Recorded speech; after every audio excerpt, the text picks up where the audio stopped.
Okay, we're looking at bearings. You may already know bearings anyway, but we'll just go through it. So, bearings are just directions, and they can be given in two ways. One's called compass bearings, north, south, east, west, and things like that. And another one's true bearings, which is just a number. So this is like north, something to do with north, something west, etc. And this is just a straight number, like 200 degrees. Okay, so they'll explain the next forward. Okay, come across when you're ready.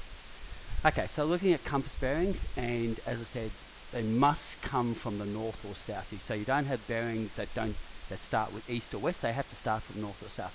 So I've got 4 bearings, and we'll just have a look at these ones. So the first one is the green one. So it's north 30 degrees towards east. So we say north 30 east. You don't have to put the circle in, but if you want to be perfectly accurate, you do. Next one is south 57 towards east. So it's south 57 towards east. Okay, so they're pretty straightforward. But the next ones I'm going to do are to do with the angle being on the west line. So we don't say west 20 south. We have to think about if this angle's 20, then this angle must be 70. So now it's south 70 west, south 70 west. Okay, so we don't start from north, we have to start from south. And the next one, this is 35. So that's 55. So the bearing is north 55 west. No, sorry, north 55 west.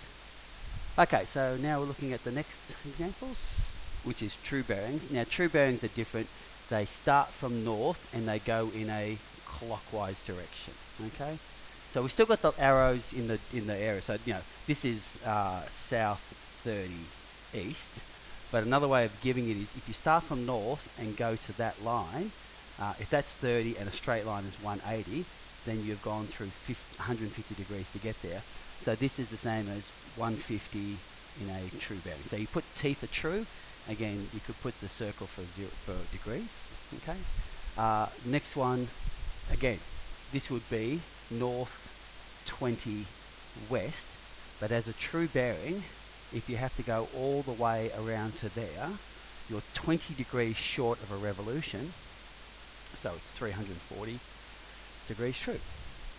Okay, so that's what a compass bearing is and what the true bearing is, and you've got to be able to use both. Okay, so copy that and come across.